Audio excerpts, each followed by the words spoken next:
UFA College Football.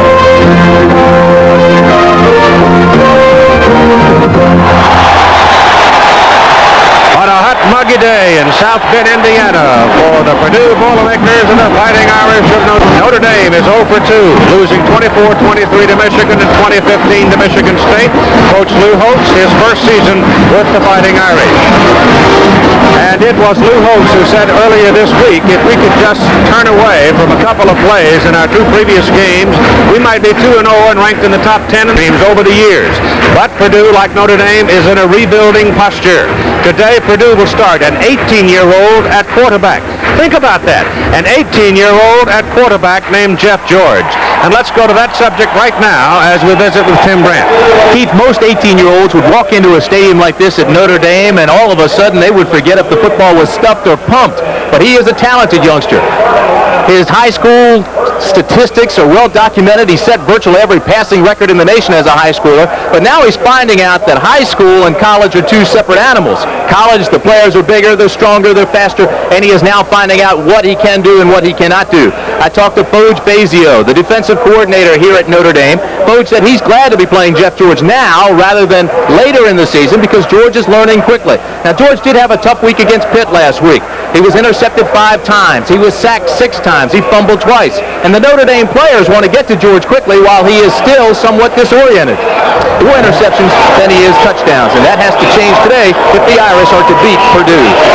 This is the longest intrastate rivalry in the country, and Purdue has beaten Notre Dame more times than any other team, with the exception of Southern California. Here in South Bend, Indiana, Leon Burnett, 5th year as the head man of the Purdue Boilermakers, going up against Lou Holtz, who is in his first year at Notre Dame. And the Irish are hungry for a win. They have been in 2 ball games, losing both, but with opportunities to win both in the last minute. Purdue, on the other hand, opened against Ball State, and then a handful of turnovers a week ago against Pitt resulted in a resounding loss, a loss in which the turnovers produced 27 points for the opposition. It's hard to win when you do that. The Purdue band is here. The Notre Dame band is here. The old stadium is full one more time. The thunderstorms and the small tornadoes that rattle this part of the country are gone now, and it looks like we're in for an interesting afternoon. Tim Brown, number 81, will return the kickoff from Purdue. And doing the kicking for the Boilermakers will be Jonathan Briggs, Jr. from Purdue's City, West Lafayette. Hometowner who went to West Lafayette High. Here we go, meeting number 58 between the Warriors and the Irish. Long sailing kick that Brown takes at the goal line. At the 25. It'll be first down for the Irish. He is the crux of that multiple defense. Now, basically, it's a 50 defensive scheme, but they run a lot of things off of that, and you'll see Woodson, 26, could be shadowing the number 1 receiver, Brown, all day. It's a very long 3 yards. On 3rd down, they stay to the ground. Green breaks it for the first down across the 40 to the 41, where Sumlin walks in front of Purdue. Defensive alignment, you see the big guys up front are Hitchcock, Keevers, Holly, and Gilday. Disco is outside, but look into the secondary, and there you find one of the premier players in the country, number 26, Rod Woodson, who probably before this game is done today will also play on the offensive side of the ball. He is outstanding. Anthony Johnson is at tailback. He is another one who stayed at home to play his college football, big running back, and he is strung out well by the Purdue defensive people and brought down just about the line of scrimmage. Defensive series of the game.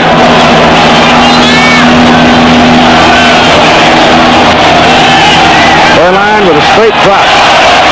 Shoots it into the crease and finds Tim Brown, the junior out of Dallas, Texas, and he gets the first down on the Purdue side of the field at the 43. Back in the studio in New York, so let's send you to Jim Nance. Jim? All right, thank you, Brant. Another game involving two ranked teams, number 20 Florida State and number 5 Michigan. The Wolverines lead by 3. They have the ball on the 15 of the Seminoles with 4 minutes to go. Number 10 Arizona trailing in the third quarter against Colorado. Now the Wildcats quarterback Alfred Jenkins had not thrown an interception in his past 144 attempts, but here he's picked off by Rodney Rogers of the Buffaloes. He returns it 30 yards down to the 7. The Buffaloes scored on the next play, and that was the go-ahead score as they now lead 14-12 third quarter. Inside goes Taylor, the fullback, a couple of yards on that carry for Purnell, who has not seen the ball that many times so far. Double tight end now, Joel Williams and Andy Heck. As they go to a wishbone, option offense, down with the ball, takes it back from behind the line of scrimmage. He's heading for the corner, and he's going to come up 3 yards short of it. Good play by Mark Foster, the free safety, the big back, 220 pounds. Erline gives it to Taylor, touchdown.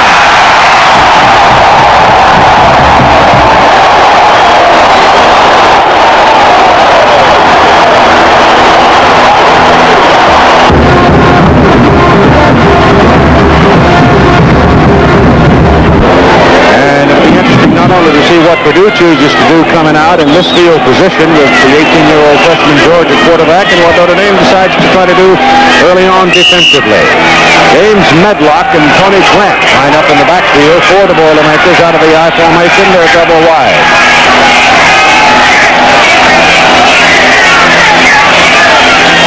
They're going to run it. It goes to Medlock, 230-pound junior from Wayfork, Georgia, and he gets a pretty good carry out of that up to around the 18-yard line. There's the way they line up. Cheney, who did not get the opening call at tailback, the leading rusher in their 2 previous games, and also the leading receiver. Cheney, a junior college transfer coming from California, Compton City College, and now Cheney is in the lineup. Number 24, 5'10", 180. Now, Medlock stays in and moves up, actually. James Medlock moves up into the blocking back position, and Cheney becomes the tailback in this alignment. And they give it to the fullback, and he's got a first down. Medlock, big hole on the right side behind Tyree and Penn, and he bangs it up across the 30-yard line, or in the neighborhood of the 30. They're going to mark him a little short. The offensive front, interesting to look at it now. The big guys up there in the trenches, they're no seniors. They're juniors and sophomores. So Purdue is in a rebuilding year. Ball is on the 29, first down for the Boilermakers. Cheney and Brant now in the backfield for Purdue. They go to a split back formation this time. And George is dropping back into a shotgun formation, which gives them 3 wide receivers.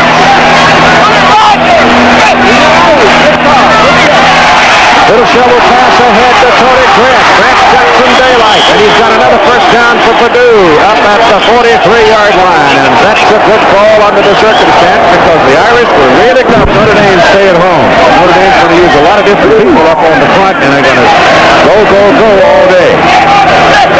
Back into the I formation. The ball is pitched back again to Medlock, and Medlock will go for about 2 to the 45. To the short side of the field, so it doesn't have much area to cover.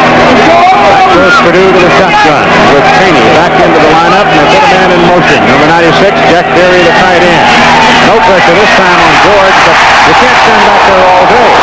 He had plenty of time to look over the field and find his people. Crosses 5+ yards. Back to about the 38 of Purdue, where it's third down. And they stay in the shotgun. Now he gets it down the middle and overthrows the intended receiver, Rick Bruner. Bruner is 5'9", 165, and he was cutting across the middle in the pass to Southern California in all-time wins against the Irish. Here's the latest from Ann Arbor, where this touchdown by Thomas Wilcher followed a long Michigan drive with less than 2 minutes to go in the game and extended the Wolverines' lead over Florida State at that time to 20-10. Since that time, Florida State has gotten a touchdown pass with less than 20 seconds to go, but Michigan appears home free for its 3rd consecutive victory. The Wolverines next travel to Madison to play Wisconsin. Now back to Keith Jackson. But still not playing to the level that Bo had hoped they would. Tailback Green. I don't think it's an out. Oklahoma on the move with its first possession. Down near the 20, and Carr. Cut by Holloway to the outside that time, who had faked splendidly to and moved around the right side of the ballpark that time, Coach. Second and 7. Holloway's first pass out of the end zone, incomplete. Third attempt by Tim Lasher, who kicked 4 on New Year's night here against Penn State. No good.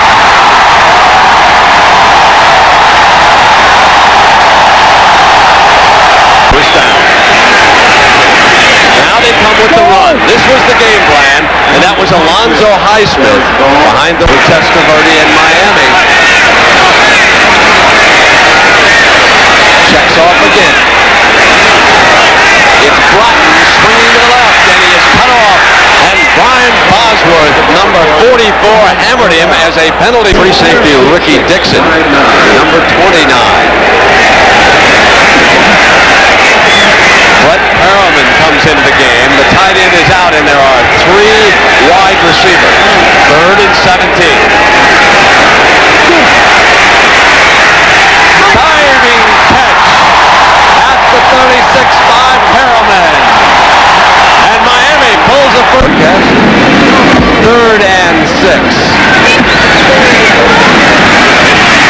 Over the middle to the tight end, Henry. 1 point last week, and the Purdue defense is giving up on an average only 246 yards a game. Nelson and Cheney lined up in the eye behind George. And Young's keeps it as he rolls it out. Down he goes. Hit from behind. Throw it in. Number 87, Tom Gorman playing it. That's a tough way to learn the game of football. You know, out of all the statistics, and he virtually broke every passing record in high school football history. But the thing that really stuck out in my mind was he threw the ball over 1,000 times and had only 33 interceptions. So he made very few mistakes once he became comfortable and older and more experienced. Second down at 16 from the 14. Little draw play. Medlock carries the ball, and Brandy Wells gets him at the 19-yard line. Third down, 11 for Purdue. 3 wide up. Bring one back toward the line in motion, and George drops. Pass to the sidelines is caught up around the 30. That could be a first down on the mark. It is. Just over the 30-yard line.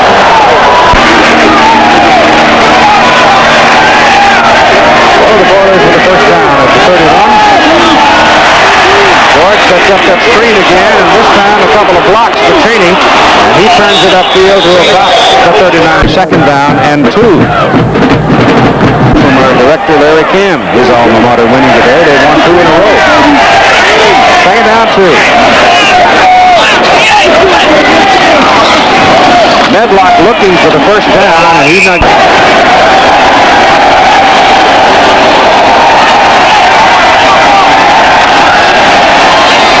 George has time. Pass underneath to number 85, tight end Brad Schumacher. And Schumacher down near the Notre Dame 46 for another first down at 1:58 to play in the first half. And now as the chains are moved and first downs are made, the clock will stop, affording a little more time for...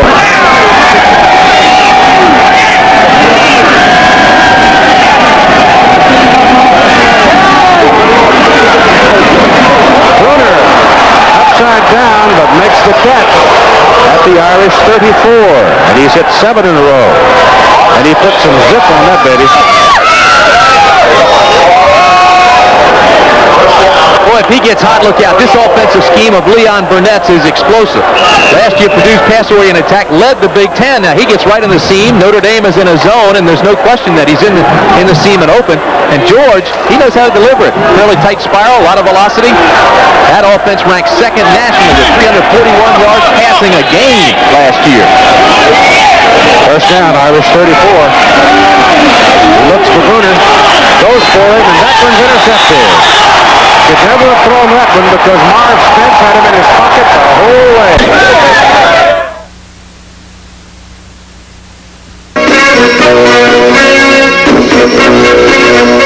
Purdue University earns its reputation for excellence every day through first-rate academics, pace-setting research, superb athletics, and a tradition of service.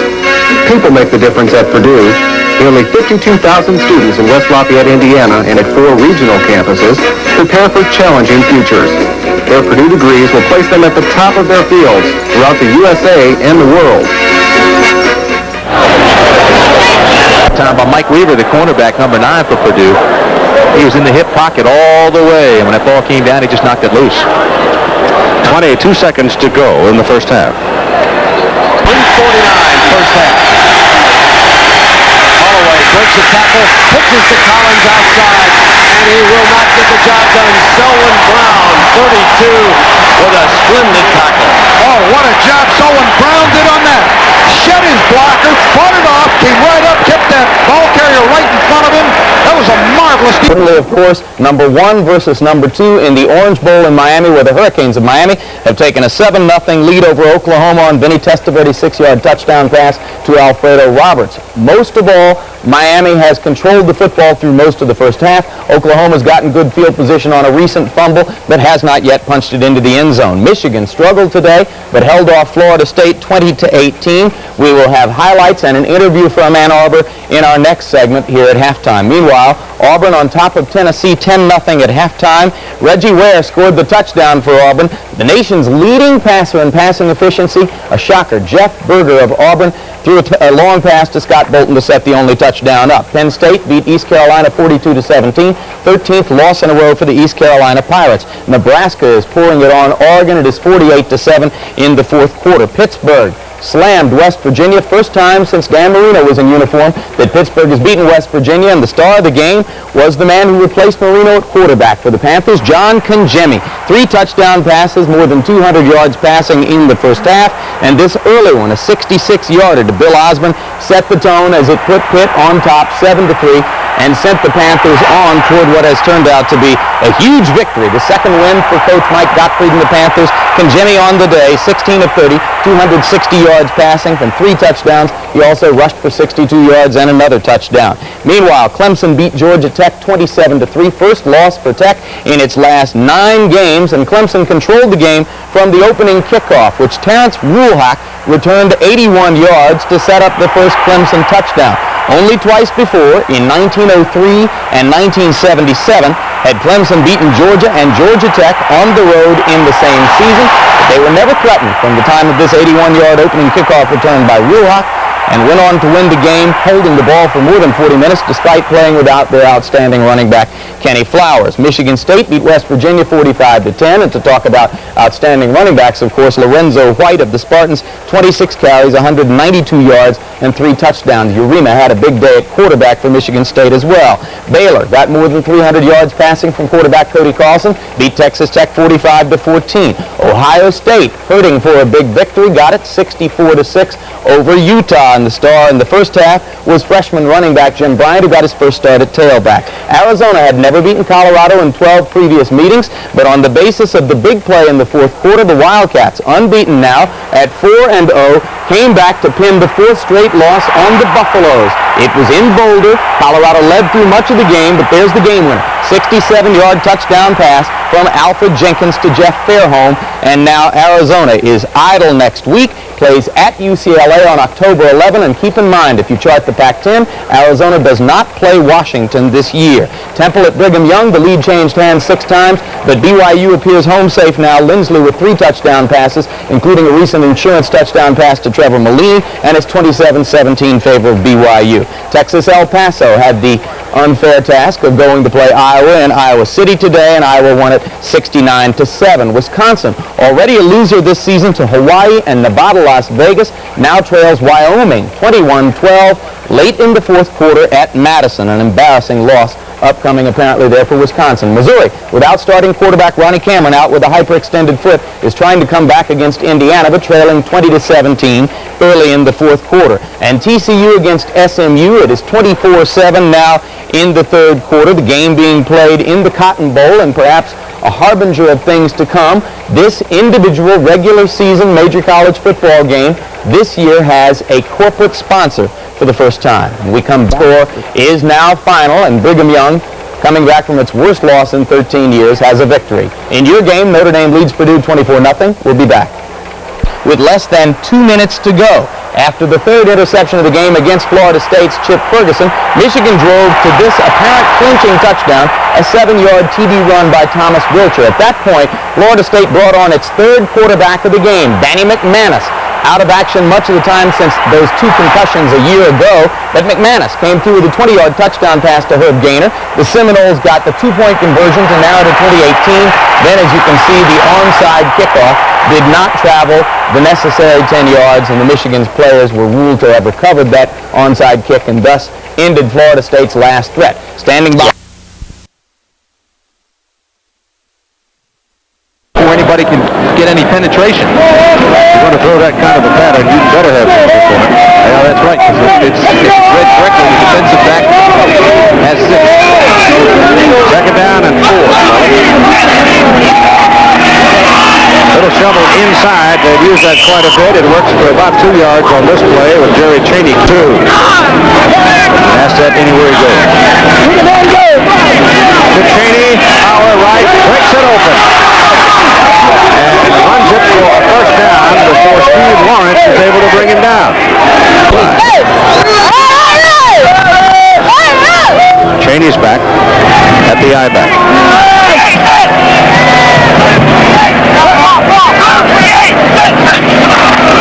Up man.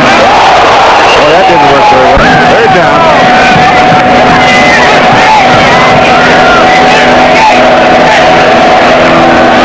Out of the shotgun, George looks and fires it down the middle, and the ball is knocked loose from Bruner. Bruner took a vicious hit from Marv When he was on the way down. On certain pass plays today, George sort of reminds me of Johnny Elway. He fires that thing. Of course, I don't know anybody that throws the ball like John does. He puts the cross on you when you make the catch. It's 4th down and a short 5. And on go to the outside. Pass is caught by Medlock. Big play for Jim as he goes inside the 20. Inside the 20 of Notre Dame. First down for the Boilermakers. They stay in the shotgun. Put Cheney up into a flanker spot. Wide out. There's that little shovel to Medlock in the middle, and Medlock is hit and brought down by Ron Weissenhofer.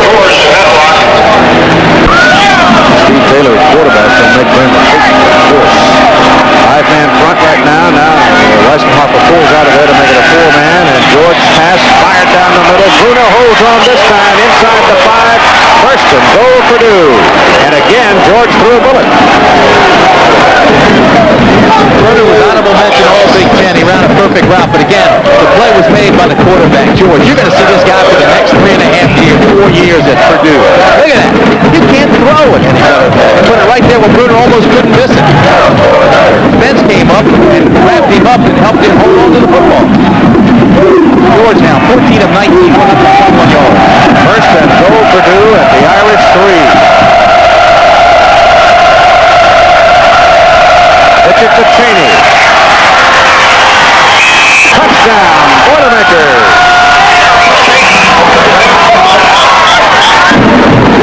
They'll go for 2. See there. Leon Brickman indicating he wants a 2-point try. So the Boilermakers get on the board. Notre Dame led 27-0 with a field goal in the third quarter. And now in the third quarter, we've got 6:20 to play. Cheney was one of California's most sought-after running backs. He adds a dangerous dimension to this ball club as a pass receiver, but this time he takes it off tackle. He is an electrical engineering man. He not only runs with the football, but he runs with the books quite a bit in the library. Yeah, I tell you, anybody going to Purdue does that. That's fine university. Well, good shaking for the Brant. 2-point try. Little shovel inside, won't get it. Play was read perfectly. As soon as I see his number, I'll tell you. One of the Notre Dame men is Kovalevsky. Well, I tell you who made that play, though, was Wally Klein came in. I think he may have set up Kovalevsky.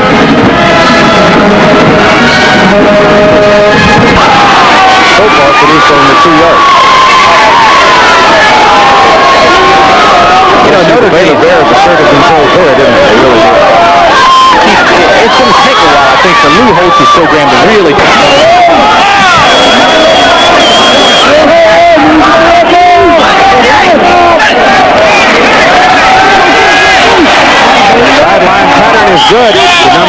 John Hayes, and Hayes is just beyond the marker for another Purdue first down.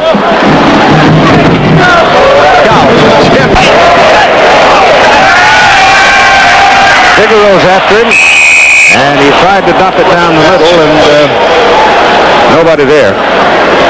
And the pass is incomplete. Miami now up to a 21-3 lead over Oklahoma. We've been talking about quarterbacks. That Testaverde, he's a pro right now. He's as good as they come. We've seen him in some pressure back situations. He just stands in there and throws, and he too has some of those run things. They did lose. It's third down and 9. Pass is dropped by Medlock as he was turning back to the inside. Figaro was drawing a bead on Jeff George, and Jeff didn't have as much. They still blitz again. Now back off of it. Figaro again. The Bruner is downfield, and the little guy hauls it in. 5'9", 165-pound senior from Boca Raton, Florida. Time winding down, third quarter. Purdue trying to get another touchdown. 27-6 ball game. This is Medlock into the middle on first and Dawson. But I remember guys like DeMoss, who started 4 years, and Samuels. They weren't bad. DeMoss has been on the Purdue staff now, around at Purdue for 39 consecutive years. Second down and 7. George zips it. Pass is good. Caught for the tight end, Beery. Inside the 10.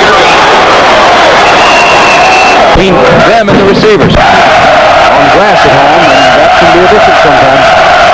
It's first down. Just at the 10-yard line for Purdue. Jeff George on a roll right. Little pass is inside the 10. Ball is caught. Then the tackle quickly on Cheney by Colo. Purdue won that third quarter 6-3. But the Irish had a 24-0 cushion at halftime. It is second down and goal from the 8 of Notre Dame for Purdue. George keeps it.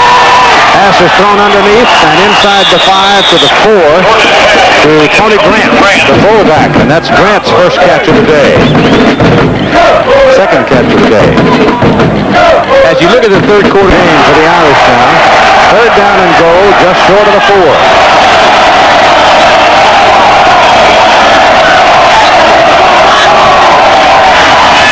On the throw it, goal line, and the pass is incomplete.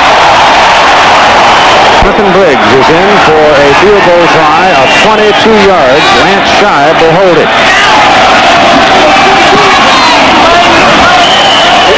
And the kick is good. And with 14 minutes and 37 seconds to play in the ball game, Purdue now has 9. Notre Dame 27. The Temple Owls were in the mountains of Provo, Utah today. The Owls and the BYU Cougars went at it. Temple looking for win number 3 out of 4. Started in the second quarter. BYU quarterback Steve Lindsey on the play action. The maneuver stymies the Owl defense just long enough for Lindsley to drop back and hit a wide open David Miles. BYU had a 7-3 lead. The Owls had to battle all day. The call is the quarterback keeper. Salt sneaks over for the points. After the kicker was 10-7 Temple. The Cougars had a 4th and goal try, still 10-7. And the give is too high. Muley, he just breaks the plane, and that broke the Owls back. BYU charged to the win. The final from Provo, the Cougars 27, and the Owls 17. Temple is 2-2. Check the numbers. BYU a winner. Penn State a big winner of East Carolina.